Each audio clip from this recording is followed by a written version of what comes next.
স্নিগ্ধবিষ লেখিকা সানজিদা আক্তার মুন্নি পর্ব ৪০।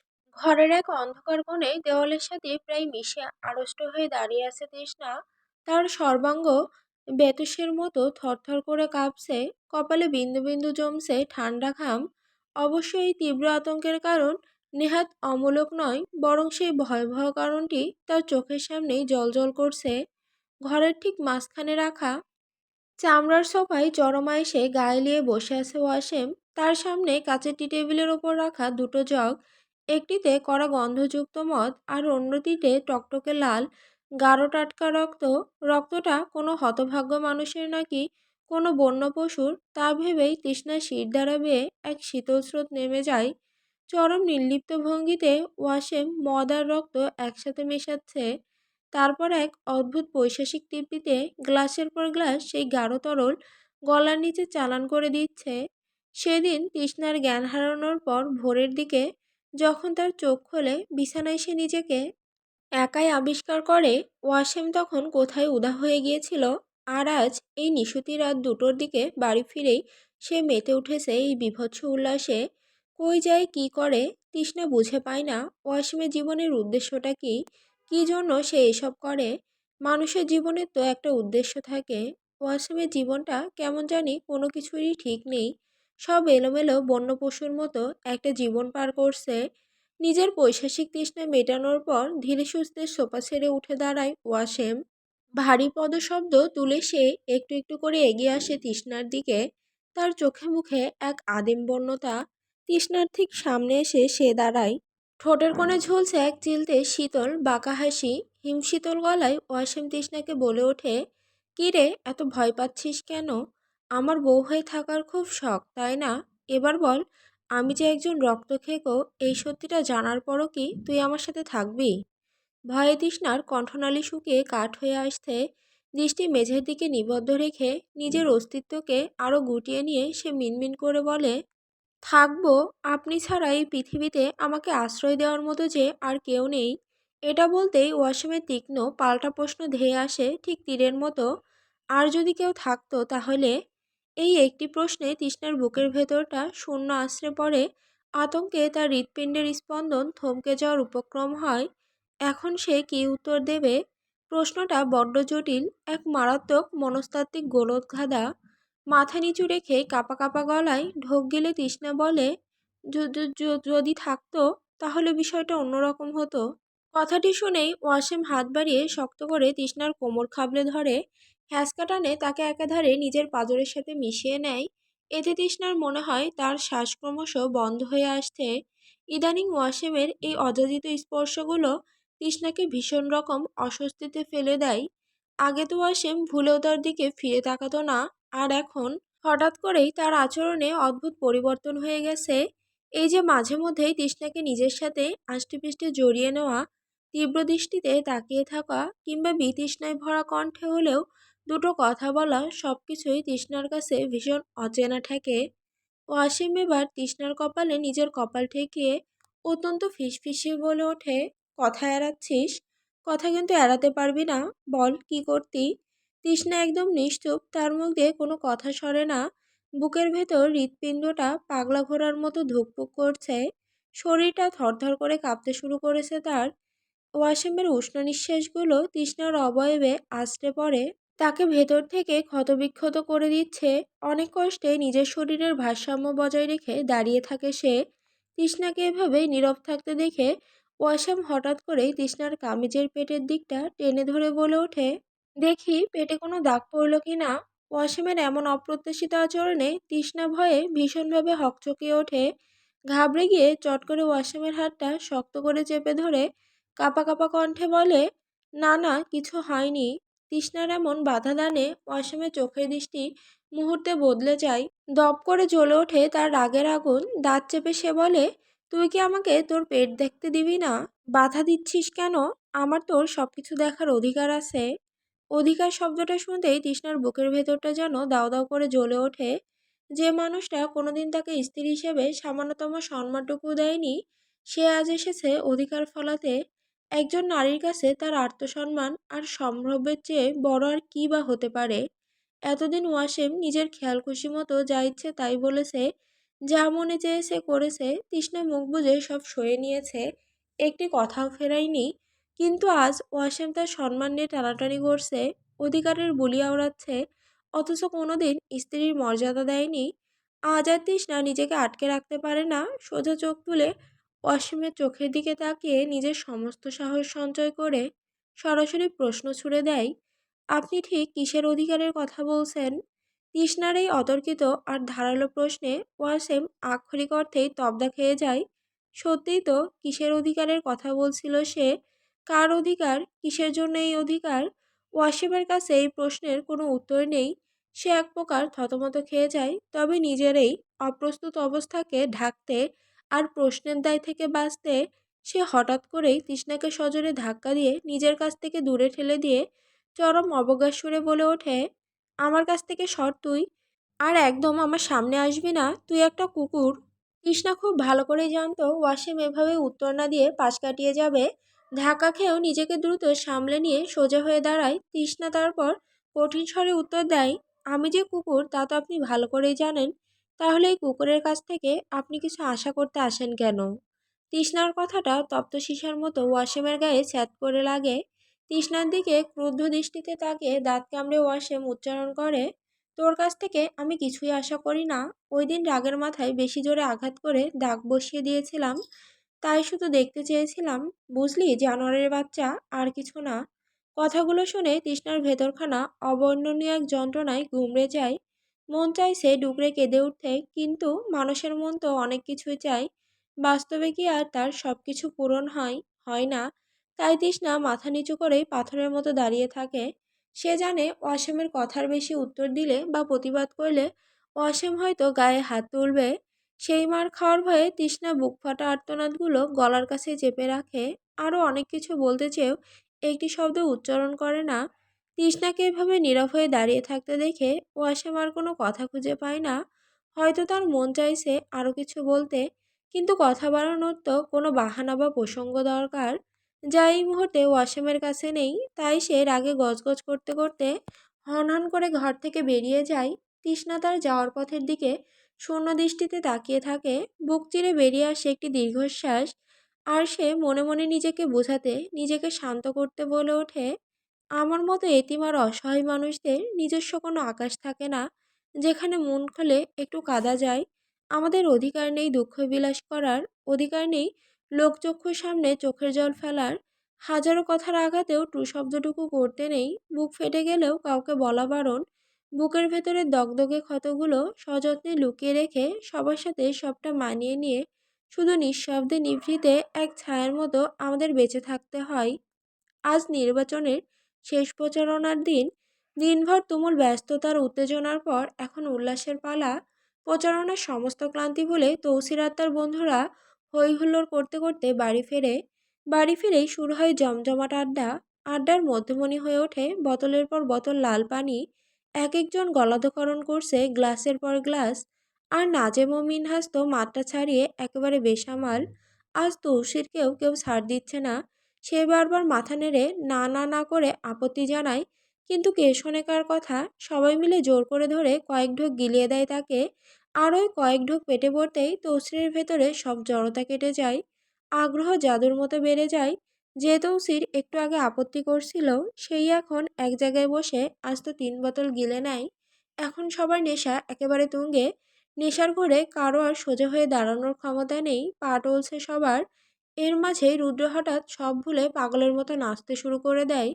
রুদ্রকে দেখে তৌসির আর বসে থাকতে পারে না, সেও টলতে টলতে উঠে দাঁড়িয়ে নাচে যোগ দেয়। গ্লাসে থাকা মদটুকু এক ঢোকে গিলে নিয়ে তৌসির দাঁড়িয়ে গিয়ে হঠাৎ গলা ছেড়ে গাইতে শুরু করে, ধীরে ধীরে চালাও গাড়ি মাথা ঠান্ডা করে, 80-র বেশি তুললে গতি পড়বে গিয়ে খাদে, ধীরে ধীরে চালাও গাড়ি ইঞ্জিন ভালো রবে, 80-র বেশি তুললে বেশি অ্যাক্সিডেন্ট হবে। 100 কিলো যাওয়ার পরে 100 কিলো যাওয়ার পরে রং চা খেয়ে আবার স্টার্ট দিবে, যত কোথাও কাজ হবে না বন্ধ হয়ে যাবে, যত কোথাও কাজ হবে না বন্ধ হয়ে যাবে, বিরতিহীনভাবে গাড়ি চালাইলে পরে গাড়ি যাবে গরম হয়ে মোবিল বেশি খাবে, বিরতিহীনভাবে গাড়ি চালাইলে পরে গাড়ি যাবে বন্ধ হয়ে তৈল বেশি খাবে। গান গাইতে গাইতে আর পাগলাতে নাচতে নাচতে একসময় শরীরের সব শক্তি ফুরিয়ে আসে তৌসিরের। নেশার ক্লান্তিতে শরীর আর সোজা থাকে না। বাগান থেকে কোনো মতে হামাগুড়ি দিয়ে মাটিতে শুয়ে বসে টলতে টলতে সে শেষমেশ ঘরের ভেতরে বসে। ওদিকে ঘরের ভেতর নাজহা আলমারির সব কাপড় বের করে গোছাতে ব্যস্ত। গত দুদিন জ্বরে ভুগে বিছানাতেই পড়েছিল। জ্বর পুরোপুরি না কমলেও এখন বেশ অনেকটাই নিয়ন্ত্রণে। ঠিক তখনই টলতে টলতে ঘরে প্রবেশ করে তৌসির। শব্দ পেয়ে নাজহা পিছনে ঘুরে তাকায়। বিয়ের পর এই প্রথম তৌসিরকে এমন বেসামাল অবস্থায় দেখছে সে। এক হাতে মদের বোতল, চোখ দুটো হালকা লালচে হয়ে আছে। পরনের সাদা লুঙ্গিটা কোমরে গোজা, গায়ের কালো শার্টটা একেবারে এলোমেলো, আর চুলগুলো উস্কো খুস্কো। অদ্ভুত ব্যাপার হলো, এই চরম মাতাল অবস্থাতেও এই পুরুষটাকে নাঝার কাছে বড্ড মারাত্মক, এক ভয়াবহ রকমের আকর্ষণীয় বলে মনে হচ্ছে। মোহবিষ্টের মতো কিছুক্ষণ একদৃষ্টিতে তাকিয়ে থাকার পরই নাঝার ঘোর কাটে। সে বুঝতে পারে তৌসির আকণ্ঠ নেশা করে ফিরেছে। রাগে দাঁত কিরমির করে হাতের কাপড়টা বিছানায় ছুঁড়ে মারে নাঝা। তারপর সোজা এগিয়ে যায় তৌসিরের দিকে। ক্ষিপ্ত বাঘিনীর মতো খপ করে তৌসিরের শার্টের কলার চেপে ধরে সে।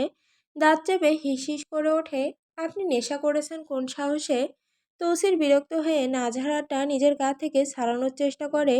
নেশার ঘরে সামনে দাঁড়ানো নাঝাকে চিনতে পারে না বললে মনে করে কুঠিরের কোনো মেয়ে, তাই বিরক্ত হয়ে জড়ানো কণ্ঠে বলে ওঠে, এই ধুর মাগি স্যার, আমার বউ কই? আমার বউকে বলাইতে, আমার কৈতরি কই?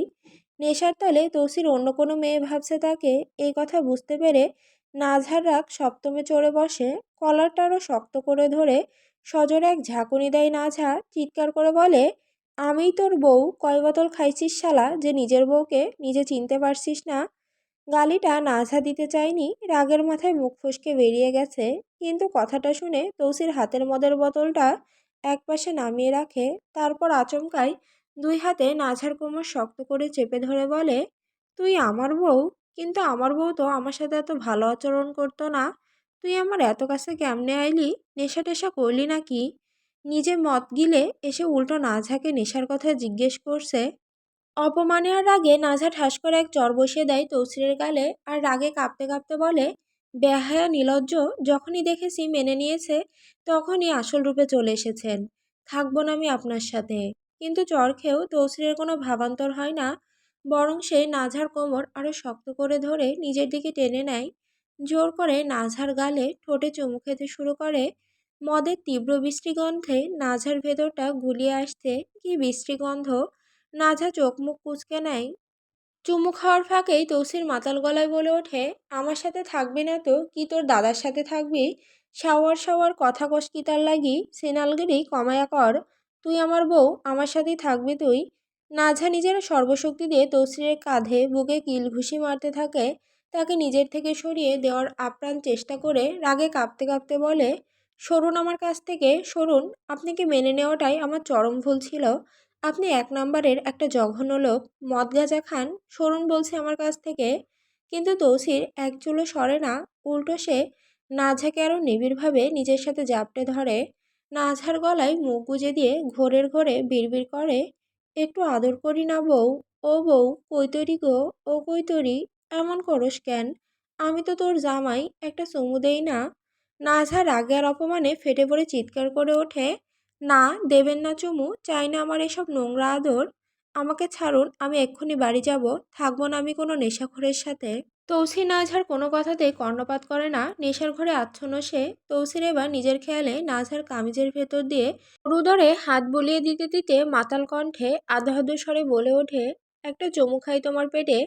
নাঝা চরম বিরক্তিতে ভ্রু কুঁচকে সজোরে তৌসিরের হাতটা ঝেড়ে সরিয়ে দিয়ে তীক্ষ্ণ গলায় বলে, না, লাগবে না চুমু খাওয়া, হাত আর মুখ সামলে রাখুন। তৌসির তাও দমে না, নেশার টলতে টলতে বলে, খাই না একটা চুমু? ও বউ, খাই না একটা চুমু? বললাম না, না মানে না। তৌসিরের মাতলামি আরো বেড়ে যায়। সে নিজের পায়ে ঠিকমতো দাঁড়াতেও পারছে না। তারপরও টলতে টলতেই আবদারের সুরে বলে, একটা চুমু খাইতে দে না কৈতরি, একটা চুমু খাই। এবার তৌসির নাঝার কোমর থেকে হাত সরিয়ে ওর দুই গাল আঁকড়ে ধরে। কোনো বাধা না মেনেই নাঝার গালে, নাকে আর ঠোঁটের কিনারায় একের পর এক গাঢ় চুমু বসাতে থাকে। সাথে নেশাজড়িত ললিত কণ্ঠে বিড়বিড় করে বলে, ও আমার সিনাল গো, তুই এত সুন্দর কেন? তোরে এত মায়া লাগে কেন? কথাগুলো বলতে বলতেই নিজের খোঁচা খোঁচা দাড়ি ভর্তি গালটা নাঝার শুভ্র তুষারকান্তি গালে ঘষতে থাকে সে। নাঝার পক্ষে এই নোংরামি আর সহ্য করা সম্ভব হয় না, মেনে নেওয়া সীমা পার হয়ে যায়। সে সজোরে ধাক্কা দিয়ে তৌসিরকে নিজের কাছ থেকে সারিয়ে নেয়। তারপর ক্ষিপ্র পায়ে খাটের পাশে রাখা টেবিলটার দিকে তেড়ে যায়। সেখান থেকে কাঁচের গ্লাস ভর্তি পানি হাতে তুলে নিয়েই ঘুরে দাঁড়ায় তৌসিরের দিকে। কিছু না ভেবে গ্লাসের পুরোটা পানি সজোরে ছুঁড়ে মারে তৌসিরের মুখে। সলৎ করে এক পশলা ঠান্ডা পানি চোখে মুখে লাগতেই তৌসিরের নেশার ঘোর কিছুটা কাটে। দুহাতে নাক মুখ আর কপালের ভেজা চুলগুলো মুছতে মুছতে চরম বিরক্তিতে চেঁচিয়ে ওঠে, কোন মাগির পোলা পানি মারল রে, এ কোন বাইনচোদ্রে শালা। চোখ মুখ মুছে সামনে তাকাতেই তৌসিরের বুকটা স্যাঁত করে ওঠে। চমকে গিয়ে দু কদম পিছিয়ে যায় সে। বুঝতে পারে আজ কপালে অশেষ দুর্গতি আছে। সামনে সাক্ষাৎ রুদ্ররূপ ধারণ করে দাঁড়িয়ে আছে নাঝা। ওর তীক্ষ্ণ রাগী দৃষ্টি তৌসিরকে ভস্ম করে দিতে চাইছে। রাগের তীব্রতায় নাঝার নাকের টগা পর্যন্ত লাল হয়ে আছে। নাঝার এই প্রলয়ঙ্করী রূপ দেখেই তৌসিরের ভেতরে সব মাতলামি উবে যেতে শুরু করে। কেন যে আজ নেশা করতে গিয়েছিল, সেই আফসোসে মনটা ভরে ওঠে। নাঝা তো আজ তাকে কাঁচা চিবিয়ে খাবে। মাতাল অবস্থায় সে কি কি উল্টাপাল্টা করেছে কে জানে। নিজেকে সামলে নিয়ে সোজা হয়ে দাঁড়ানোর চেষ্টা করতে করতে তৌসির মনে মনে ডাকে, আল্লাহ আমি ভালো হয়ে যামু, আজকের মতো আমারে বাঁচাইয়া দাও। নাঝা ধীর পায়ে তৌসিরের দিকে এগিয়ে আসে, তবে ওর একেবারে কাছে যায় না। পাশ কাটিয়ে গিয়ে ঠাস করে শব্দ করে ঘরের দরজাটা বন্ধ করে দেয়। তারপর ফিরে এসে একেবারে তৌসিরের মুখোমুখি দাঁড়ায়। বুকে দুহাত গুজে ধ্বংস করে দেওয়ার মতো রাগী চোখে তৌসিরের মুখ পানে তাকিয়ে থাকে সে। তৌসির আমতা আমতা করে নিজের মাথায় হাত বোলায়। নার্ভাস ভঙ্গিতে এদিক ওদিক তাকাতে তাকাতে বলে, আমার দিকে এমনি তাকাচ্ছ কেন? ওই একটু চাচারা ধরে খাইয়ে দিছিল আর কি। এ কথা শুনে নাঝার রাগের পারদ আরও বেড়ে যায়। হাত বাড়িয়ে শক্ত করে তৌসিরের পাঞ্জাবির কলার চেপে ধরে সজোরে এক ঝাঁকুনি দেয় সে। রোষ কষাসিত কণ্ঠে ফেটে পড়ে, চাচারা মরতে বলবে আর আপনি মরে যাবেন? মেনে নিয়েছি বলে একেবারে ঘাড়ে উঠে বসেছেন। যখন যা ইচ্ছা তাই করবেন, আমি থাকবো না আপনার সাথে। নাঝার এই কথায় তৌসিরের মুখে রেখাগুলো বদলে যায়। সে শান্তভাবে নাঝার দুই গালে হাত রাখে। নাঝার সবুজ চোখের গভীরতায় দৃষ্টি নিবদ্ধ করে মৃদু অথচ গম্ভীর গলায় বলে, আমি ছাড়া তোর গতি আছে, আমি ছাড়া তুই কার সাথে থাকবি? এই ছোটোখাটো বিষয় নিয়ে এমনি কথা কবি না বলে দিলাম। থুতা ফাইরা নিমু কিন্তু, ভুল হয়ে গেছে একটু খাইয়া নিছি, এতে সারার কথা কস কেন? দুইটা মাইরা নিস, ভুল হইলে দুই চারটে মাইরা নিস, তাও এসব কইস না। কলিজা হু হু করে কেঁপে ওঠে এই কথা শুনলে। নাঝা সজোরে তৌসিরের হাত সরিয়ে দেয়, কলার ছেড়ে দিয়ে ওকে ধাক্কা মেরে দূরে সরিয়ে দেয়। দাঁত চেপে হিসিস করে বলে, আসল রূপ এখন বের হচ্ছে। আজ নেশা করে এসেছেন, কাল গাঁজা খেয়ে আসবেন, এসে মারধর করবেন, পরশু নারী নিয়ে আসবেন। ব্যাস, নাঝার কিছু বলার আগেই তৌসির ওকে থামিয়ে দেয়। ওর স্বর এবার বেশ কঠোর। এই থুতা সামলা, যা ইচ্ছা কইয়া নে, কিন্তু আমার লগে কোনো মাইয়ারে জড়িস না। মাগিবাজ পুরুষ এই তৌসির শিকদার না। তৌসিরের কণ্ঠের এই কদর্য ভাষা আর বিষাদ কৌশলতা নাঝার সমস্ত সত্তায় কালকূট বিষের মতো এক অসহ্য তিক্ততা ছড়িয়ে দেয়। নাঝা এই নোংরামি আর সহ্য করতে পারে না। চরম অবজ্ঞায় দুহাতে জোরে ধাক্কা দেয় তৌসিরের কাঁধে। শিরায় শিরায় বয়ে চলা শিহরণ জাগা নিয়ে রোষে সে বলে ওঠে, আপনি আমার কাছ থেকে সরুন। আপনাকে আমার সহ্য হচ্ছে না। আপনি আমার সব আশায় পানি ঢেলে দিয়েছেন। আমি ভেবেছিলাম সব ভুলে একটা সুন্দর জীবন আপনার সাথে শুরু করব, আর আপনি এসব করে বেড়াচ্ছেন। নাঝার এমন বাঁধভাঙা রাগ দেখে তৌসির ওকে শান্ত করার জন্য শক্ত করে ওর কোমর জড়িয়ে ধরে নিজের কাছে টেনে নেয়। আকুল স্বরে বলে, নাঝা আমি নেশাখোর না, বুঝছিস না কেন? ওরা আমারে জোর করে খাইয়ে দিছে। আর খামু না, কসম আর খামু না। তোর যখন এত অসুবিধা, তাইলে আর খাইলাম নাই শাওয়ার কালা পানি। নাঝা তীব্র অভিমানে ফুঁসে ওঠে ধারণ করে, না খান, যান আরও খান, আমি কে যে আমার কথা শুনবেন? এতদিন ধরে কিছু বলছি না বলে একেবারে মাথায় চড়ে বসেছেন। শুনে রাখুন, আমি আপনার উপর নির্ভরশীল হওয়ার মতো মেয়ে নই। আমি তালুকদারের রক্ত, সেটা ভালো করে মনে রাখেন। বেশি তেড়িবেড়ি করবেন তো চলে যাব, থাকবো না এক মুহূর্তও। দুই চোখ যেদিকে যায় সেদিকে চলে যাব, কিন্তু আপনার সাথে আর না। নাঝার এই প্রচণ্ড রাগ কোনোভাবেই তৌসির আজ সামলাতে পারছে না। অন্যদিন হলে ঠিকই সামলে নিত, কিন্তু আজ নেশার ঘোরে সে নিজেই কাবু। তবে নাঝার বারবার এই ছেড়ে চলে যাওয়ার হুমকিতে তৌসিরেরও এবার ভীষণ রাগ হতে থাকে। একটু কিছু হলেই থাকবো না আপনার সাথে, চলে যাব, এই কথাগুলো ওর সহ্য হয় না।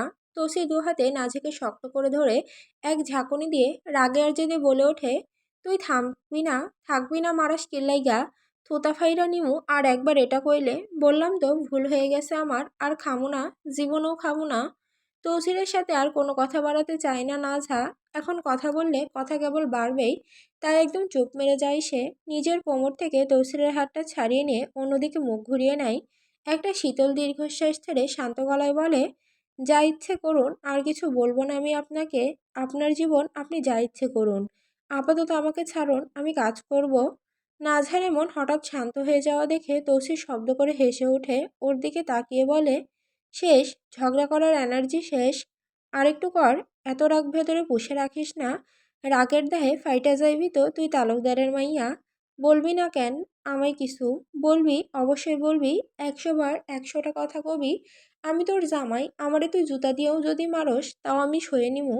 কিন্তু তুই তো কথার শুরুতেই ছেড়ে যাওয়ার কথা কোস, এইটা তো আমি নিতে পারি না। আমারে মার, পা থাইকা জুতা খুইলা আমার গালে বাড়ি মার। দোষ করছি আমি, আমারে মার, তাও আমার সাথে থাক। কথাগুলো শুনে নাজা ভেতরে ভেতরে কিছুটা শান্ত হয়। এক দৃষ্টিতে ভাবলেশহীন চোখে তাকায় তৌসিরের মুখের দিকে। তারপর ধীর হাতে তৌসিরের গালে স্পর্শ করে। এক বুক অনুনয় নিয়ে বলে ওঠে, আপনি এত খারাপ কাজ কেন করেন? একটু তো ভালো হতে পারেন। তৌসির কথাটি শুনে এক চিলতে মেখে হাসি হাসে। নাজহার হাতটা নিজের হাতের মুঠোয় পুরে নিয়ে আলতো করে চুমু খায়। তারপর নির্লিপ্ত ভঙ্গিতে বলে, দুনিয়ায় ভালো খারাপ বলতে কিছু হয় না। যার শাওয়ার তেল মাইরা চলবা তার কাছে ভালা, আর যার চলবা না তার কাছে খারাপ, কথা এটাই। এমন একটা নরম মুহূর্তে তৌসির মুখে এমন কথা শুনে নাজহার মেজাজ আবার চড়ে যায়। একটু আগে শান্ত হয়েছিল সে, এখন রাগটা দ্বিগুণ হয়ে জ্বলে ওঠে। রাগে তৌসিরকে ঝটকা দিয়ে সরিয়ে দেয় নাজহা। তীক্ষ্ণ গলায় বলে, সরুন আমার কাছ থেকে, সরুন বলছি। একটা অসহ্য লোক আপনি, কোনো ভালো কথার যোগ্যই নন। কিন্তু তৌসির কি আর এত সহজে ছাড়ার পাত্র? সে হেলায় নাজহাকে কোলে তুলে নিয়ে আদুরে গলায় বলে, আর করুম না, এবারের মতো ছাড় দিয়া দে কৈতরি। নাজহা অভিমানে অন্যদিকে মুখ ফিরে উদাসীন কণ্ঠে বলে, আমি কাউকে ছাড়ছিও না, ধরছিও না। যার যা ইচ্ছে করতে পারেন। আমি কে? আমার কথায় কার কি বা আসে যায়? তৌসির কোনো জবাব না দিয়ে নাজহাকে এনে বিছানায় শুইয়ে দিয়ে নিজের গায়ের ভেজা পাঞ্জাবিটা খুলে সযত্নে নিচে রাখে। এরপর ঘরের লাইটটা অফ করে দিয়ে এসে সোজা নাজহার বুকে মাথা রাখে। নাজহা বিরক্তিতে নাক কুচকে অভিযোগের সুরে বলে, নিজের বস্তার মতো শরীর নিয়ে আমার উপর শোবেন না তো। আপনার ভার নিতে কষ্ট হয় আমার। এই কথা শুনে তৌসির নিজের শরীরের পুরো ভার না দিয়ে কিছুটা সরে আসে। অর্ধেক ভার নাঝার উপর ছেড়েই আষ্টেপৃষ্টে জড়িয়ে ধরে রাখে ওর শরীরটা। নাঝাও আর বাধা দেয় না। অবচেতনভাবেই তৌসিরের চুলে হাত বুলিয়ে দিতে শুরু করে। নাঝা হঠাৎ শান্ত গলায় বলে, আব্বা ফোন করেছিল? তৌসির চোখ বুজেই জিজ্ঞেস করে, কি বলল? বাড়ি যেতে বলল, কয়দিন থেকে আসতে বলল। তৌসির সাথে সাথে কড়া গলায় বলে ওঠে, না, তোমারে বাড়ি যাইতে দেওয়া সম্ভব না। নাঝার ভ্রু কুচকে আসে। ও পাল্টা প্রশ্ন করে, কেন সম্ভব না? বিয়ে করেছেন বলে একেবারে কিনে নিয়েছেন নাকি? কথাটা শুনে তৌসির নাঝারের বুক থেকে মুখ তোলে। সরাসরি নাঝার চোখের দিকে তাকিয়ে বলে, বাড়ি গেলে তোমার ওই নোবেলজয়ী গাদ্দার বাপ চাচা তোমার যদি আর ফেরত না দেয়, কোনো বিশ্বাস নাই তো? খানকির ধরা তো সবগুলা। নিজের বাবার নামে এমন জঘন্য কথা শুনে নাজহার চুপ থাকতে পারে না। সজোরে তৌসিরের মাথায় ঠাস করে একটা থাপ্পড় বসিয়ে দিয়ে দাঁত চেপে রাগী গলায় বলে, আমার বাপ চাচার দোষের ঠ্যাং ধরে সবসময় কথা না বললে আপনার পেটের ভাত হজম হয় না, তাই না? থাপ্পড় খেয়েও তৌসির দমে যায় না, বরং তার স্বর আরও তিক্ত হয়ে ওঠে। ও কটূক্তি করে বলে, যদি পারলাম সিনাল, তাইলে ইরানি কয়েকটা মিসাইল তোর ওই নোবেলপ্রাপ্ত গাদ্দার বাপ চাচার পেছন দিয়া ভইরা দিতাম। এই চূড়ান্ত অশালীন কথাটিতে নাঝার রাগ যেন সপ্তমে চড়ে যায়। লোকটা যা মন চায় তাই বলে দিচ্ছে, সবসময় বেশি বেশি বলে ফেলে। প্রচণ্ড ক্ষোভে তৌসিরকে নিজের উপর থেকে সরানোর জন্য সজোরে ধাক্কা দিতে দিতে ফুঁসতে ফুঁসতে বলে, আমার উপর থেকে সরুন আপনি। আমার বুকেই মুখ গুজে আবার আমার বাপ চাচার নামে বদনাম করেন? কত বড় সাহস আপনার! সাহসের দেখছস কি? সরতাম না আমি, তোর বুকে ঘুমামো আজ। নাঝা বুঝতে পারে এই একগুঁয়ে পুরুষকে রাগ দেখিয়ে কোনো লাভ নেই। নিজের সর্বশক্তি দিয়েও তাকে এক চুল পরিমাণ সরাতে পারবে না সে। তাই একরাশ বিরক্তি নিয়ে চুপচাপ শুয়ে থাকে। এই নিয়ে সকালে না হয় ঝগড়া করা যাবে, এখন অনেক রাত হয়ে গেছে। ঝগড়াটা আপাতত তোলাই থাকুক। নাঝাকে হঠাৎ এমন চুপ মেরে যেতে দেখে তৌসির অন্ধকারে ফিসফিস করে ওঠে, কই তরি? জি। একটা কথা কই, শুনবা? না, আমি তো কালা, কানে শুনতে পাই না, শুনবো কি করে? এ শুনে তৌসির স্বভাবসুলভ খিস্তি আউড়ে বলে, তোমার শাওয়া সুন্দর একটা কথা কইতাম কইবার দিলি না। নাজহা বিরক্ত হলো, একটু নরম হয়ে বলে, কি বলবেন বলুন। তৌসির এবার আরো শক্ত করে নাজহাকে নিজের দুই হাতের বেড়াজালে আটকে নেয়। নাজহার বুক মাঝারে মাথা গুজে মুচকি হেসে বলে, কৈতরি আমার সর্বসুখ শুধু তোর মাঝেই। কথাটা শুনে নাজহার ঠোঁটের কোণে এক চিলতে হাসি ফুটে ওঠে। যদিও কেন জানি কথাটা তার কাছে পুরোপুরি সত্যি মনে হয় না, বড্ড কৃত্রিম থাকে। তবু সে আলতো হাতে তৌসিরের চুলে বিড়ি কেটে দিতে দিতে শান্ত স্বরে বলে, ঘুমিয়ে পড়ুন, আজ রাতে কিন্তু আমি আপনাকে কিছু দিতে পারবো না, একদম আশা করবেন না। তৌসির অন্ধকার একটা দীর্ঘশ্বাস ছেড়ে নির্লিপ্ত গলায় বলে, সমস্যা নাই।